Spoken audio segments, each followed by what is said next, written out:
The literary context of a work can have a major influence over its characteristics. By finding out more information about the literary era in which a text was created, we are better equipped to identify particular patterns in relation to its ideas, narrative strategies, and character construction. Determining the literary era in which a writer's work can be placed can be a little bit tricky at first, but once you have a clear understanding of what the different literary eras are and you know how to research the characteristics of literature from different eras, you will know what to look for.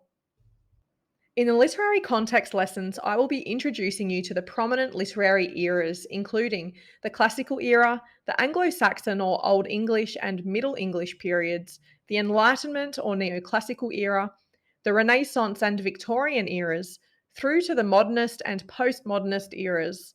We will be exploring the varying characteristics of literature from each of these eras, as well as how literary movements influenced the work of specific authors from these different periods.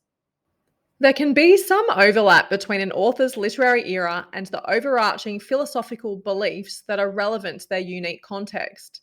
Often, the distinctive characteristics of literature from a certain literary era will be influenced by the dominant philosophies of that era. To complicate matters, sometimes an author's personal philosophies will be completely at odds with the dominant philosophies of their society. Perhaps they are going against the grain of the literary or philosophical movement of their time. This is why it's helpful to be able to 1.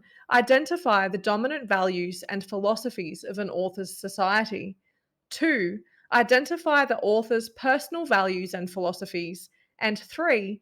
Identify the author's underlying purpose or motivations for writing. It sounds a little complicated, but we will unpack this throughout the philosophical context lessons. I will also introduce you to the different philosophical movements that have had a significant influence over many great literary works.